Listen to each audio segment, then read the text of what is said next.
I was initially planning on uploading this on the 28th of December, but that mark is passed. Which again is a little bit of a shame because it would have been the 4th anniversary of when I started posting videos here. But instead I decided to do it on, well, assuming everything goes according to plan, on the 31st of December 2017. I don't know why, just end of year ruminations like I did last year. Apologise if I sound a little bit more sullen right now, things aren't exactly the best, mostly because of the fact that 2017 majorly sucked for me. And that's just on a personal level I'm speaking here. Feeling a little bit sullen right now, so I'm hoping that making a video will make me forget all of life's troubles, and hopefully by pouring my passions and recalling the year which I despise so much will probably make me somewhat happier, or at the very least put me in a state of calm. In any case, I apologise if I sound unenthused, but I don't know.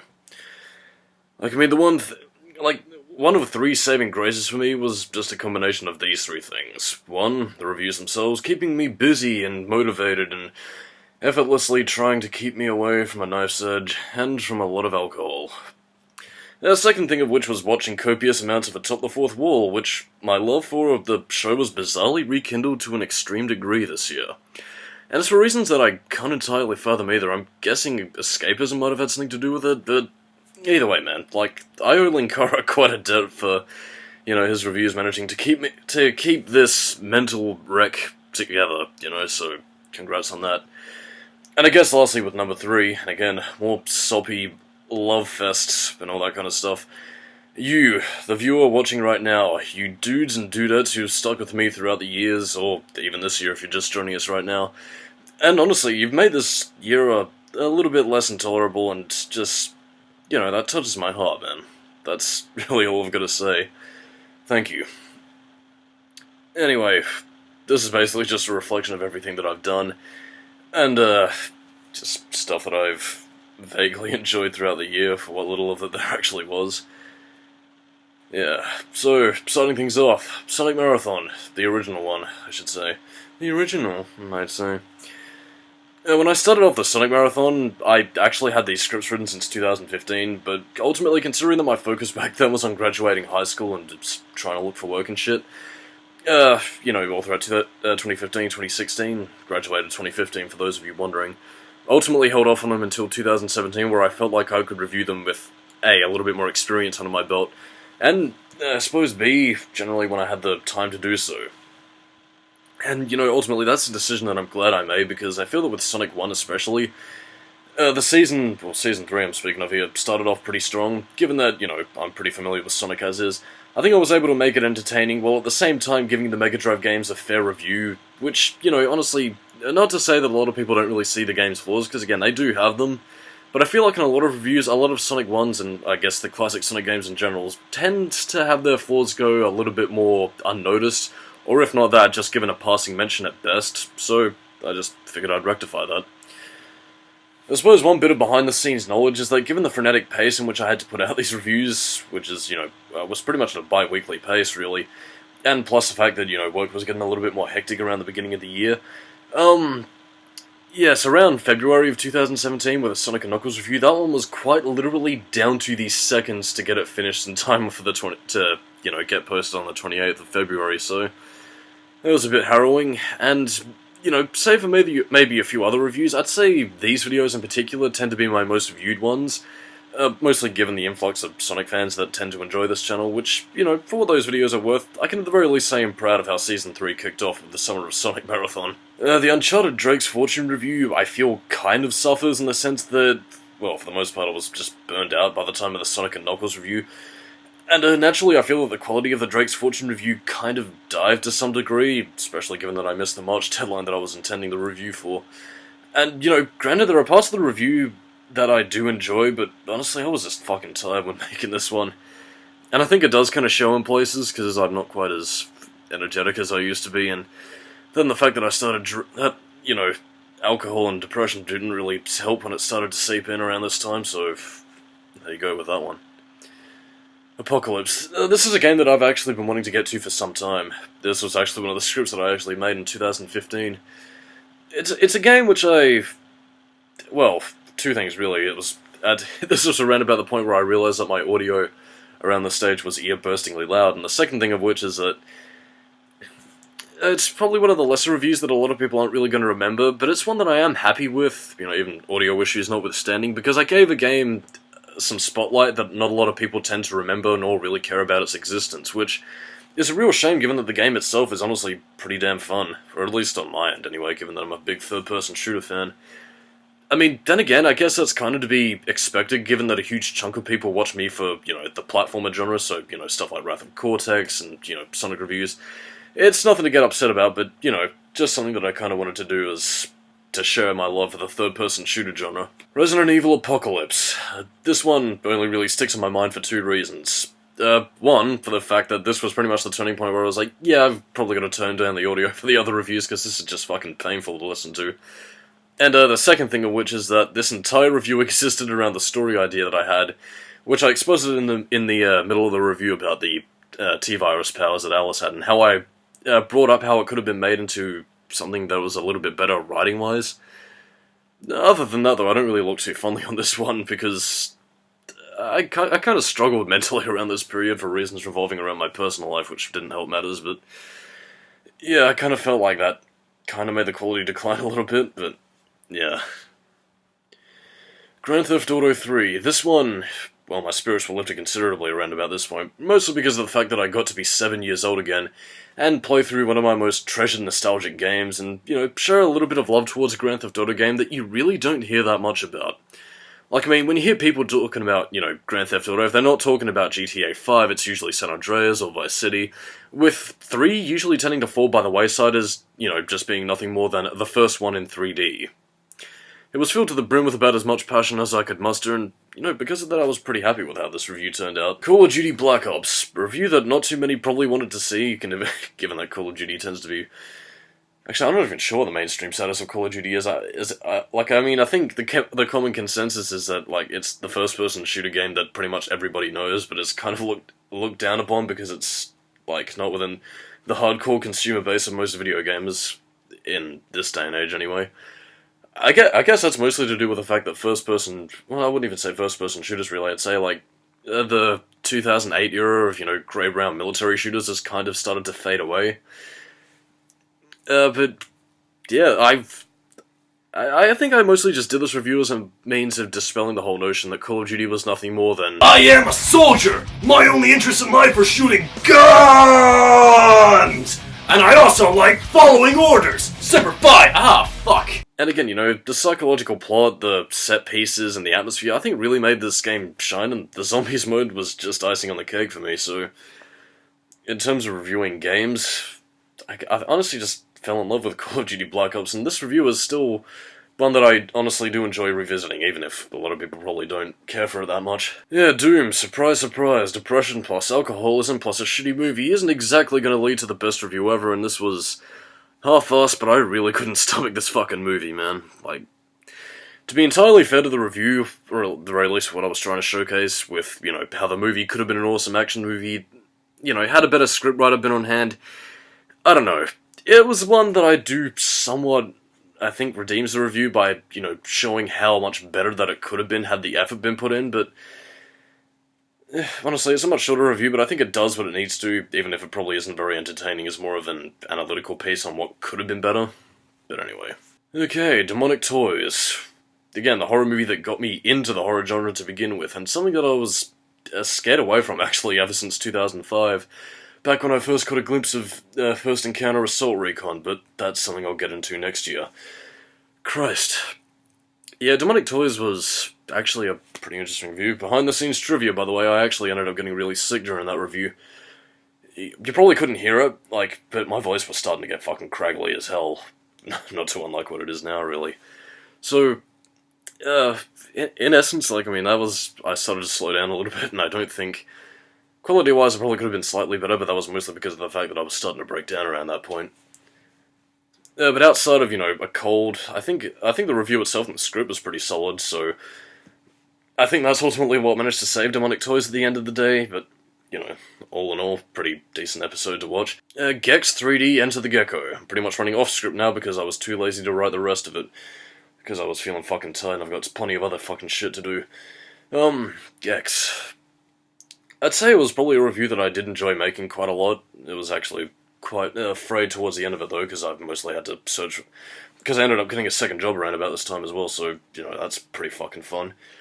The review itself I actually do enjoy.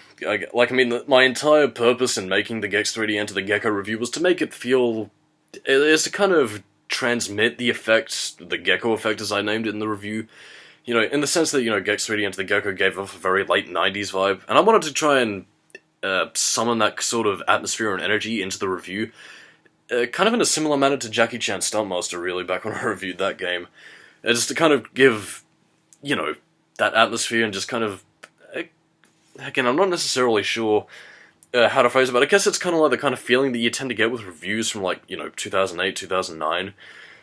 Back around about the time when people were making it back then. Hell just kind of has that warm feeling. And again, I guess nostalgia is probably the best way to put it. But again, it's that kind of feeling that can only really be recreated when you're watching a review from that time.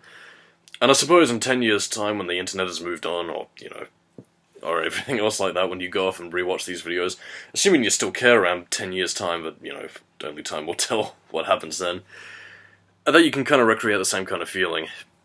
I completely forgot where I was going with this, but again, in terms of balancing humor and informative stuff, I think I did pretty decently with that one.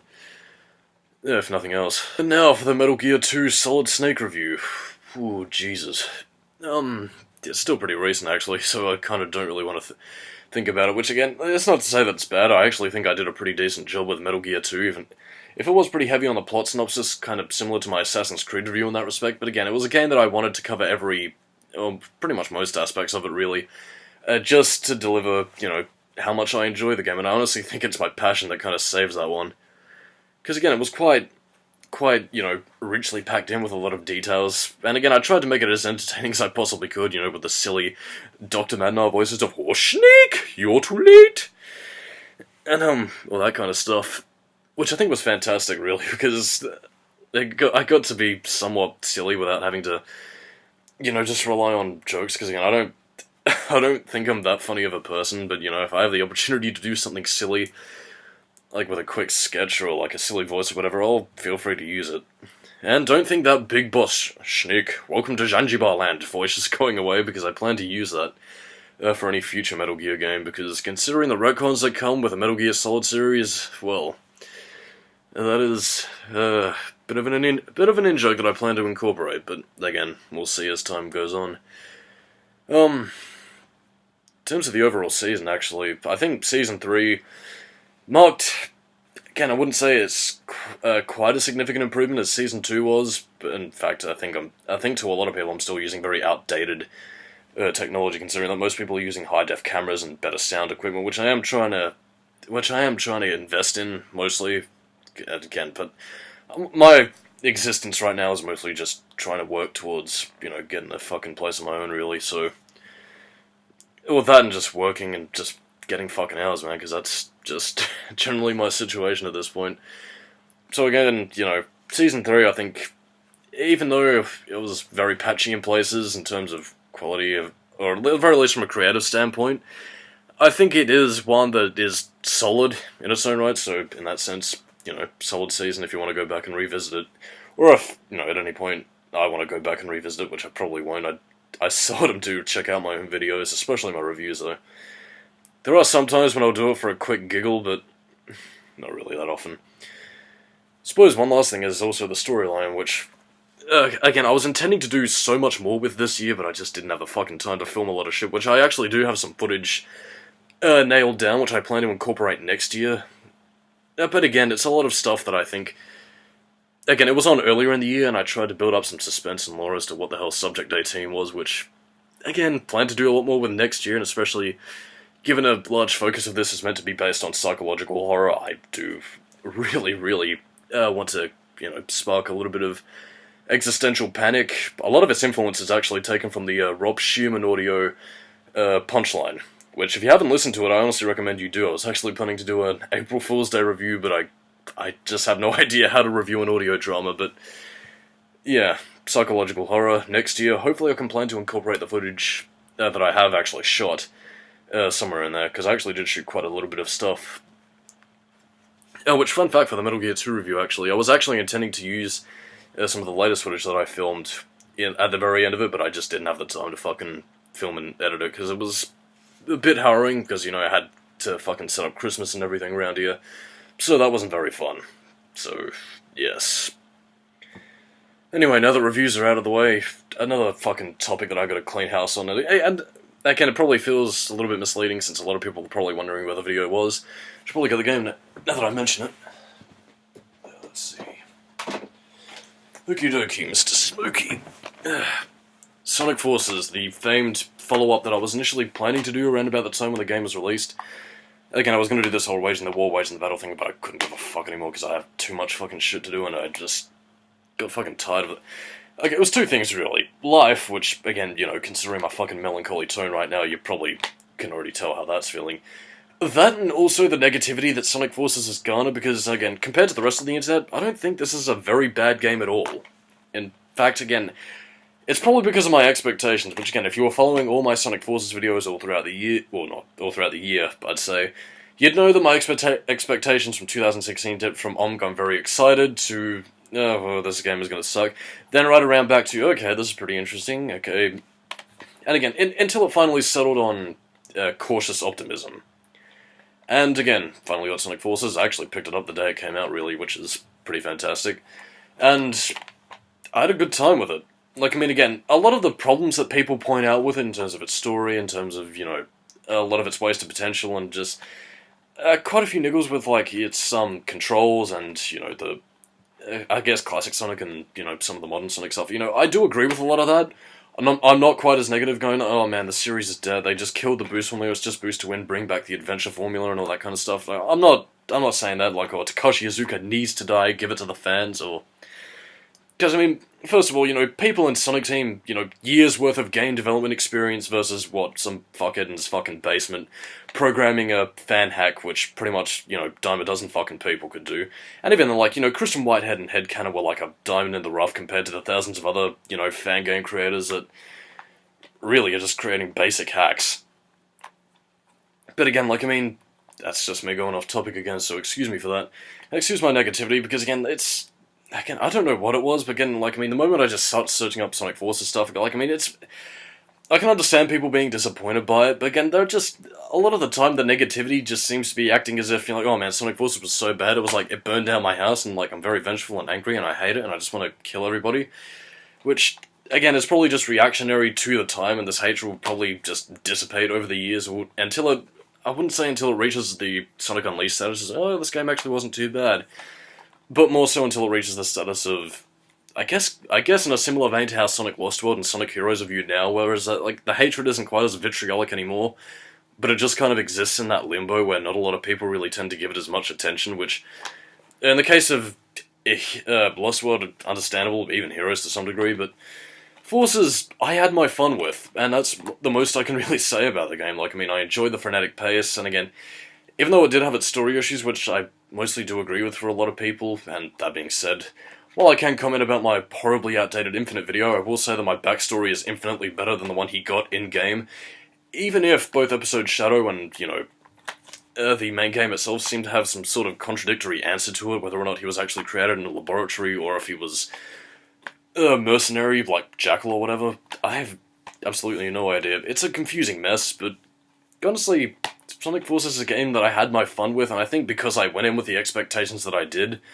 I was able to skate past it with some pretty decent enjoyment out of it, which is probably what I recommend for most people if you're still iffy on Sonic Forces. Don't expect it to be, oh my god, best game ever made, or anything like that. And, like, I mean, even if a lot of people tend to criticize it for being very hand-holdy, if you're just looking for some fast-paced fun that can kill, like, you know, a good 5 to 10 minutes if you're just looking to play a stage, like, before you head off to you know, school, work, duties, or whatever the hell you have to do in life, you know, it's just a fun thing to do just before you gotta go do something, man. So yeah, Sonic Forces, out of the way. I initially had a lot more planned for this video as well. Suppose I could probably just talk about some other things. Namely, let's talk movies, which is a thing that I started, and I was planning on doing more of, actually. Again, I think the last one I did was either Ghost in the Shell or Alien Covenant, which again, I was actually planning to do a couple more videos on, and I actually did see a fair few movies this year. A lot of which includes, you know, It 2017, Spider-Man Homecoming, and, Jesus, what was the third one? I think it was I think it was, no, it wasn't Soul Legacy, it was Jigsaw, you silly sausage. And again, I was planning on seeing The Last Jedi with my family, but we haven't really organised anything with that yet. I was planning, again, if nothing's going to happen, I'm probably gonna go off on my own and record a video on that, but again, time will tell by this point. Yeah, I did see them, but I didn't really have anything more to say than what most people at the time were really saying about them, which I guess I could kind of summarise my thoughts on it here. So, Spider-Man Homecoming, which I think was the next movie I saw,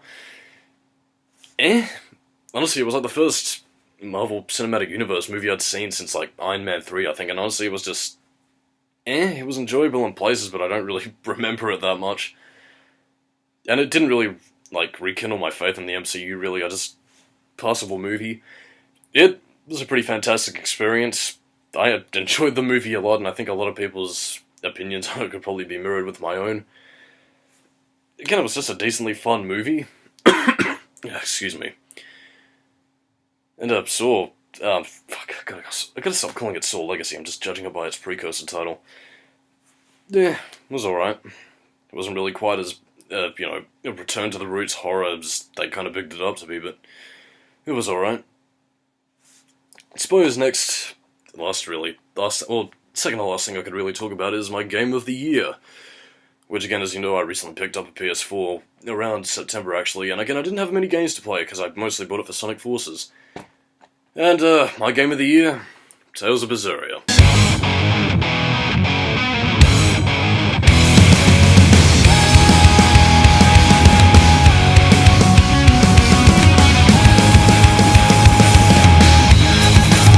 Tales of Berseria was a fucking fantastic game, which again, something that a lot of people don't really see from me is that I am a huge fan of the Tales of series. Which again, if it wasn't too obvious by my avatar, or at least at the time avatar of Shina Fujibayashi, I fucking love the Tales of games, man.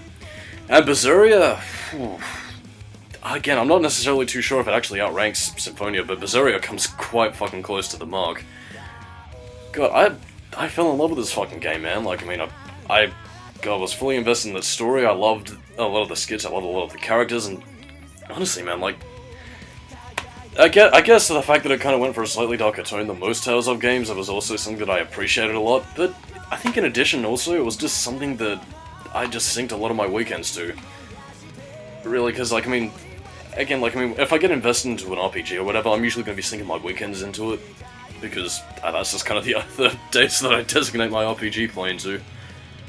And Berseria just fucking, I don't know what it was, but it just struck a chord in me, man. I suppose the best way to put it was that it was the kind of game that I really needed at the time. It's honestly kind of like Sonic Adventure 2 and Silent Hill 2, around about the time when I first played those games. Like, I mean, you can say what you want about, you know, Sonic Adventure 2 not necessarily being a masterpiece or anything like that, but, you know, it was a game that, at the time that I played it, it's a game that I fucking needed, like, right then. And Tales of Berseria hits that mark, and honestly, this game rises up there, man. Not necessarily sure where I'd place it on my favourite games of all time, but it shot up pretty high on the list, and I just love this. Again, I'm not even really reviewing it, I'm just... It left an impact on me, I'll say that much, and honestly, upon completing this game, I felt a sense of satisfaction I had not felt in a long time, so... Tales of Berseria. Buy it now, that's an order, because fuck man, I love this game to death. And I suppose, actually, third to last thing to talk about really, Silent Hill Dissected. I plan to do I plan and planned to do a lot more of, you know, that kind of stuff this year. Especially with Silent Hill 3, I was at least planning to get that game done by the end of the year, which I wanted to, but, you know, end of the year, 2 jobs, things get busy. And I just didn't have the fucking time. I don't even have a fucking script for it, really, which is a bit of a shame because I planned to have the first 3 Silent Hill games done by 2017. Didn't get around to doing Silent Hill 1 until, like, what was it, around, like, April, May, I think. Which I wanted to get it done initially in March, but again, you know, like, I was burned out from the fucking Sonic Marathon, and, you know, I wasn't gonna fucking balance... again, I needed to prioritize Uncharted over Silent Hill 1, so, you know, that was kind of taking up my attention. Then, Silent Hill 2, I had initially scheduled for, I think it was like June or July. I think it ended up being in August, I think maybe September, I'm not... Was it October, actually? God, I'm not too sure on that one, actually. But yeah, a lot of these ended up coming out a lot later than I expected. Mostly because of things just getting fucking hectic around here. And, yeah, I wanted to do Silent Hill 3, but I just didn't have fucking time, so... Next year, Silent Hill 3 is definitely going to be going on, or at the very least I hope, assuming nothing else decides to dive bomb itself in my way, and... what else? Yeah, at the very least I plan to get more Silent Hill games done for it. And, it's not even really a gameplay thing that I mostly talk about, it's mostly to do with story. So... Again, I don't want to say that they're all going to get done, but, you know, next year I at the very least want to tackle, you know, Silent Hill 3, The Room, and hopefully Silent Hill Origins, plus maybe Born from a Wish, if I want to go back there. But again, that's all stuff that's all future planning and stuff that I'll need to script firsthand, so I can only hope that things work out for the best, because it's a sub-series that I do want to continue, because again, I am still very passionate about Silent Hill, even if most people watching here like, aren't really giving a shit about it, because, especially Silent Hill, because that's kind of fallen by the wayside, really. Like, I mean, say what you will about, you know, playable teaser or whatever, but, man, that... Like, Silent Hill's just fucking vanished, man. And that kind of depresses me. I really hope to see the series return, whether it be by, you know, the evil of the Western folk, you know, like the evil Tom Hewlett, or, you know, by Japanese staff, which is kind of how the series began. Even the pipe dream that, you know, Kiichiro Toyama would return to direct a game in the series again. Especially considering the fantastic work he's done on the Siren games, but... I don't know, guess he's probably busy with Gravity Rush and all that kind of stuff. Okay, last thing, I swear to God, is stuff for next year. Reviews, obviously. Again, and that's also something I want to bring up. If I was to do another Sonic Marathon again, winkety winkety, probably wouldn't be, again, even if I might use the Summer of Sonic Marathon 2, I probably wouldn't be during the summer again, because I am not dealing with that fucking pressure again. Because that was something that I really didn't need, and I certainly don't want to get burned out, you know, over Sonic, which, again, is something that is actually at very big risk of happening, considering that every time I even look at something Sonic Force related, it kind of drives me a little bit cynical. Again, I don't even really mean to, because, like, I mean, they're just fans reacting to things that they like and dislike. It's normal of any fan base, really, but I just don't want to be driven cynical. But again, I do have quite a bit to say next year about, you know, a specific set of games that people have probably been wanting me to get to for some time. As for any other games, well, I kind of already mentioned it throughout this video, so, yes, you'll be seeing something that I am afraid of. In fact, I'd say, out of all horror games that I've ever played, one that I'm going to review right after a certain game is probably going to be my scariest game of all time, which again, you might think was Silent Hill 2, but no. There is one game that actually tops Silent Hill 2 in terms of my scariest game ever made, so I look forward to that.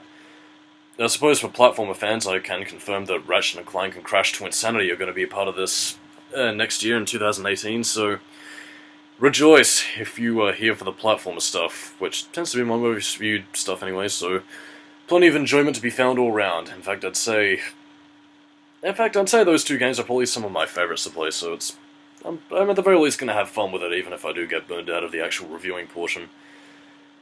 And as for anything else, well, again, you obviously know from last year that Metal Gear Solid is going to be reviewed around Christmas time again, so that's going to be a lot of fun. Don't actually have the video itinerary that I used to... I don't even think I have it fully filled out just yet for 2018. Could be subject to change, actually. But we will have to see as we go on. And I'm not just saying that to fill in the airtime, I'm filling that in with stuff. And again, the one review that I actually had initially planned for 2017, but I swapped out for Demonic Toys, for reasons that I can't entirely remember why, is of course Rob Zombie's Halloween 2. Again, I don't know why I didn't get to it around 2017, but whatever. I think it's probably because I wanted to review Demonic Toys like right then and there, because I was in the middle of watching it. And yeah, Rob Zombie's Halloween 2 is going to be a thing. Quite a bit to say on that movie, considering the fact that not a lot of people tend to like Rob Zombie's first Halloween remake. I enjoyed it. The second one, however... no, oh dear, no. But yeah, what to say on that next year. And, around September, actually, another horror movie review that I have planned is actually one of my favourite horror movies of all time, so... yeah, look forward to a certain versus movie between two iconic slashers, so... yeah, that's really about all the foreshadowing that I really have, since I kind of spoiled most of them. But, on that note, I am Skully, keep it new metal. Have a happy new year, and I hope I hope 2018 isn't as sucky as 2017 was, because this year sucked. Keep it new metal, and I'll catch you next year.